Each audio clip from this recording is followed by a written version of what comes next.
Hello, welcome back. Thanks for having me. I appreciate it. All right, so what fun stuff have I been thinking about? So I was thinking, because of a previous video, I was thinking about Napoleon coming to power, right? And how Napoleon became Emperor of the French, right? And so the factors that went into that, how it all played out, etc. So the setup, okay? France was a monarchy, and it developed into an absolute monarchy where the French king was the law, right? There was a legislative body called the Three States or whatever, and it had no real power. It was there in order to placate, at some point, the less powerful. But it reflected the social divisions in society. The top two classes out of the three classes in French society didn't pay any taxes at all. The top class was the church clergymen. The next class down were the nobility, who were hereditary, and after that were the commoners, and the commoners paid all the taxes.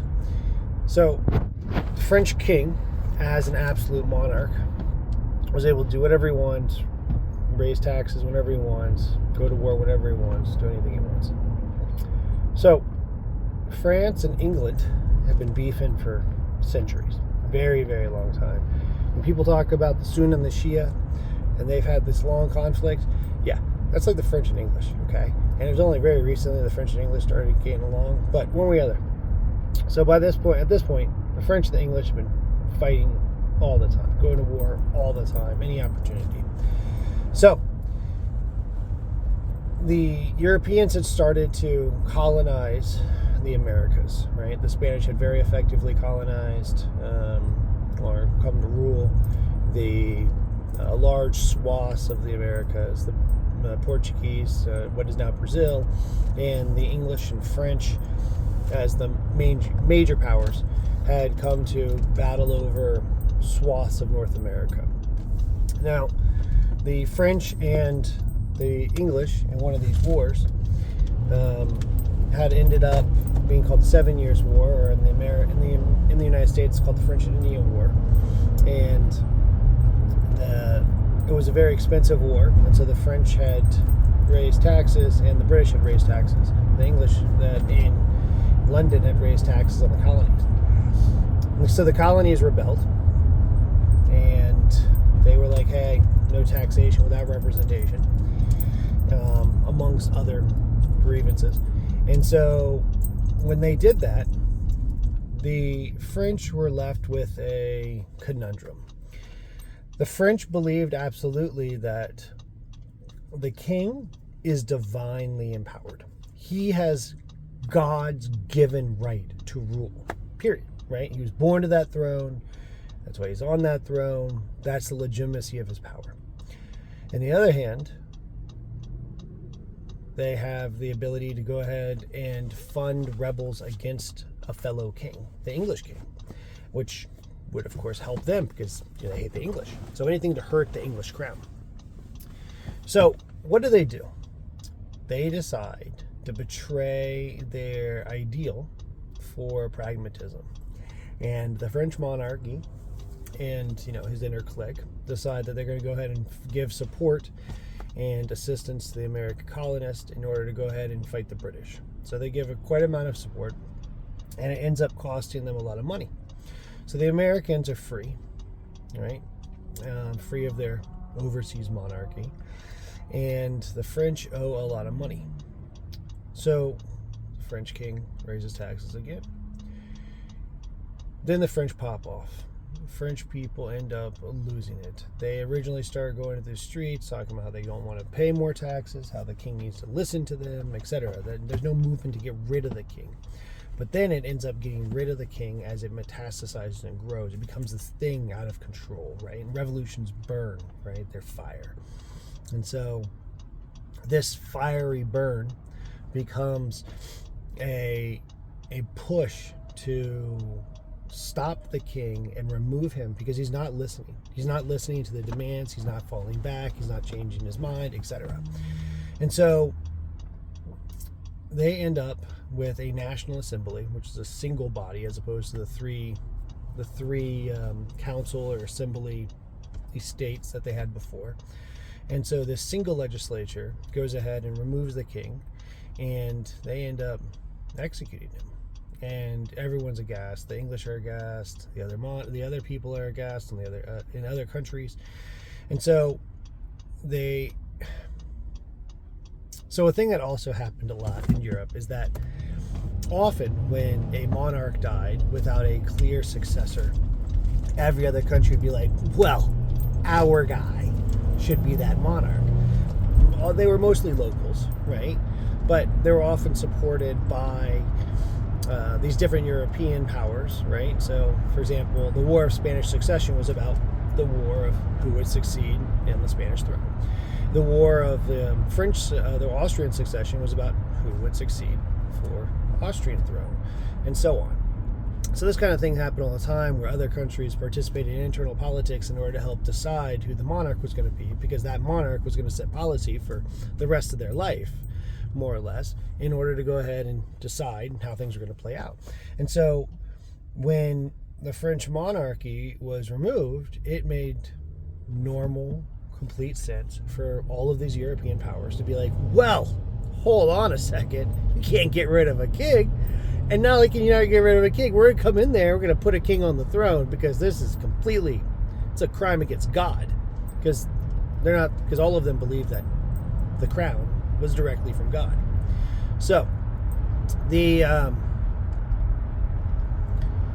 so all these wars start, called the French Revolutionary Wars. And they're happening on the borders as all of these European nations decide that they want to go ahead and decide what's going to happen with France domestically, who's going to be on the throne, whether or not there's going to be a throne, etc. So France is in chaos, because not only do they have to fight these wars, but they also have to figure out what they're going to do from a domestic point of view. And they're just killing nobles. They just get rid of all the guys, because, hey, nobody's owning land hereditarily. Nobody's going to be like, oh, our great-great-great-grandfather is the one who helped rule this land. It was given to it by God and the French king. No, they're like, no, we're done with that. Everybody's paying taxes now, buddies. But it's chaos.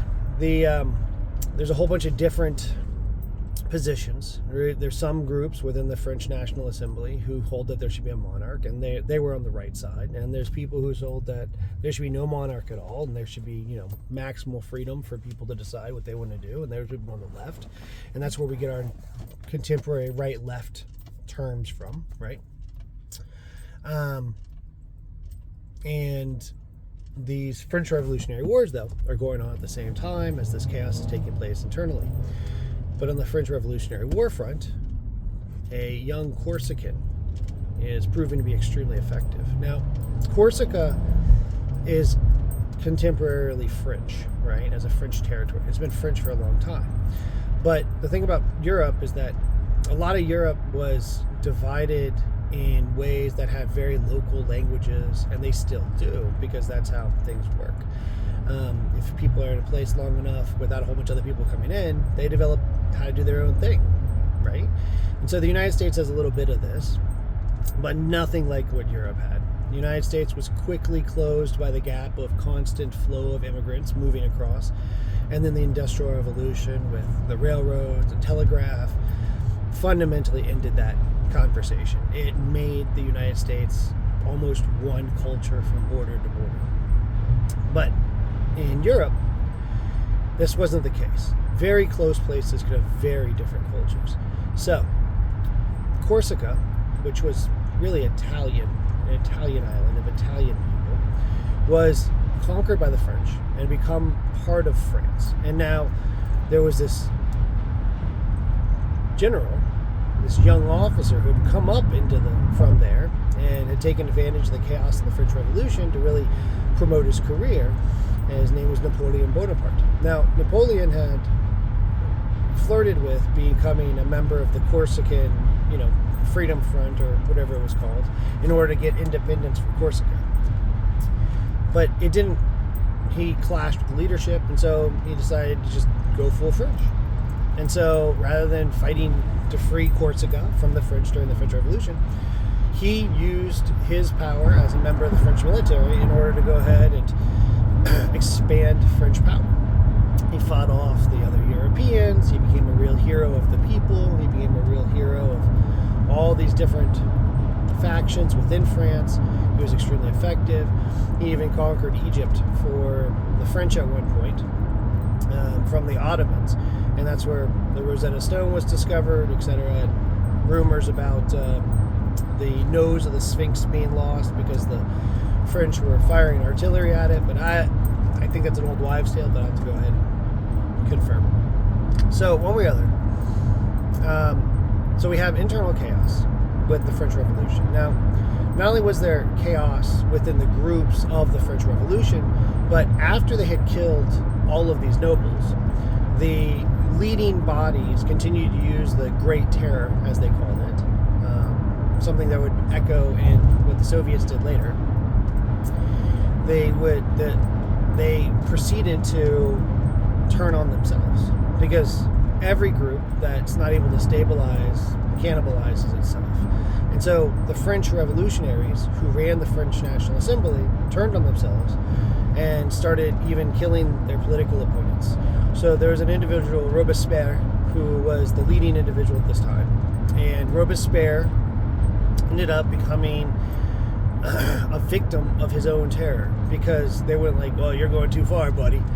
Meanwhile, all of this is happening with Napoleon winning wars on the outside. Now, the French tried this idea of having a national assembly with essentially executive committee out of it, kind of like what happens with cabinet in the parliamentary systems, the Westminster systems like the UK, and those that came out of the UK like India and Pakistan and Canada and Australia and New Zealand, but without the stability of the crown tied to it, right? So they have these committees that come up, they're supposed to run it, like public safety was one of them, and general welfare was another one. Those became the dominant ones for a time. Now, they moved to another system where they try to get a little more stability. So they created directory, and this is the same sort of system that the Swiss have now, where they have a committee of generalists who run an executive committee as a collective presidency. So it's like, it's not one person as president, but it's a collection of people who are president. So they try that, but it doesn't help with the stability enough, so there's continuing to be chaos. So Napoleon, using his charisma, using his victories, and using his political clout, goes ahead and be like, well, maybe we should try something different. And so they follow in the Roman footsteps, and they establish these offices called consuls. Now, there was 3 of them, right? So it wasn't really how the Romans did it with their 2, but they were trying to tie back to that mythos that was foundational to all Western powers. And as they pushed for that foundational return, some of that continued to be tied to Napoleon and his victories. So Napoleon had led the French military to set up a number of sister republics within Europe. And these sister republics were essentially satellite states where the government had been removed, and someone more appeasing to the French positions were set up, even as France was going through this absolute chaos. So the only real strength that France felt like it had at the time was not only the military victories of this one individual, but also the grand army which he had established. It was clean, it was well run, it was meritocratic, it wasn't aristocratic, it actually treated people as though their personal skill and talent was the thing that allowed growth and potential to take place. So Napoleon sees his opportunity. He decides to take all the power for himself, and he decides to crown himself emperor. The Pope was there, and from what I understand, he took the crown from the Pope and gave it to himself, and he became emperor. Now, it would be crazy to think that this group of people, this French group, people who had overthrown the king because of his abuses, would go ahead and accept a new hereditary monarch. And it makes sense, but the fact of the matter is that the French have been ruled by a monarch for so long that they couldn't imagine anything else. And so it made political sense, especially seeing how nowhere else in Europe was ruled by a non-monarch, right? Everywhere else was ruled by a monarch. Monarchies were what created stability, they created power. In the 1600s, the English had gone through their own revolution where they had killed their own king, they had overthrown him, and they had established a republic of their own. But the fact of the matter is that that republic was short-lived, and they restored a king. And so the only other model they had was the United States, which had just thrown off their king. But they were really new. There was no real reason to think that the United States would succeed long-term as a republic. Now, the smart money was on the fact that they'd become a monarchy or go back to being members of or subject to the English crown or whatever. So in order for Napoleon to sell, hey, let me be emperor, it wasn't very hard because the chaos was great within France. The historical incentives were that monarchs cause stability. Monarchs prove God's given power because they're able to keep things together. And he was a winner. And so everybody loves a winner. And so even though he wasn't really French, the French did that thing where they adopt him because he's French enough because he wins. And so he became French. He married himself into the Habsburg family, which was one of the oldest and most powerful historical families in Europe. They're the family that ruled Austria and all of its portions, including, Hungary and a number of other areas there. Ruled parts of Italy, was continuing to get elected as Holy Roman Emperor for centuries, and for a long time ruled Spain. Remember that the War of Spanish Succession? Yeah, they ruled Spain before the end of that dynasty, which actually went to the French, another branch of the French dynasty. But the result of that war actually was that that family could rule Spain, but they couldn't rule both Spain and France. That was the compromise. So you see, Napoleon didn't become emperor because he was like, oh, I'm going to become emperor, right? So if somebody now said, oh, I'm going to be French emperor, the French people would lose their shit. So what's happening now is actually that, what happened then was that, yeah, of course we need a monarch. Look at the chaos that's taken place without a monarch. We need a monarch. And we have this guy who's winning. And so that's how Napoleon became Emperor of France. That's how Napoleon ended up ruling France's empire. And then he used all of this cred that he built, all of this skills, in order to expand that French empire across the breadth of Europe. And then he lost when he tried to take Moscow, because the Russian emperor wasn't doing what he wanted him to do. So the Russian emperor let the land beat him, and that really broke the back there. And so after Napoleon fell from power, both times, because the first time he fell from power, he collapsed, and then he was sent to be a monarch of a single island, because remember, Europe respects monarchs, right? After they did that, he escaped there, came back, crowds greeted him in France, he retook the emperorship, and then he was defeated. And then he was sent very far away, and then he died. Rumors are that he was poisoned, because, might as well get that piece off the board, right? And after the fall of Napoleon, the European powers wanted France to be strong again, because there was a balancing game to be played in Europe. And so they restored the monarchy. They brought back that family, another member who was heir, and they put him back in charge of France. And that lasted for a while, but the taste of the Republic had gotten in everybody's mouth. And so shortly thereafter, in 1848, a whole bunch of revolutions broke out across Europe. that really undermined all the monarchs' legitimacy because of what happened with the French Revolutionary War, what happened with the conquest of Europe by those ideals with constitutions, even if they were betrayed by their starting power. The idea was so deep now that it wasn't going to be just go away. But that's a discussion for another time. So, one way or other, in short, Napoleon became emperor because the people were ready for empire. They were ready for a monarch. They were ready for a charismatic leader who could bring stability.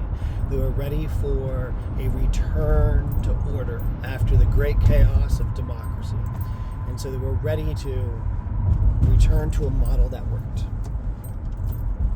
It's worth thinking about. All right. Talk to you guys later. Thank you.